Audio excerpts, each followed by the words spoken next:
Here we got another 51 Hudson. It's a 4-door.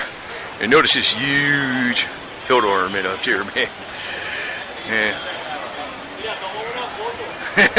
Looks like something you have on the lawn. And look at the bumper guards and the extra bumper guard inside the middle of the bumper. You got hood ornaments on the freaking, not fender ornaments actually. Again, you got your split window, ventilation, visor over the. This was, I think this was lowered or something. Roof was chopped. Roof chopped on this? No, we're going to take a picture. Oh. Oh. No problem, no problem. That's okay. No problem. Okay. And you got your filler up in the back there. So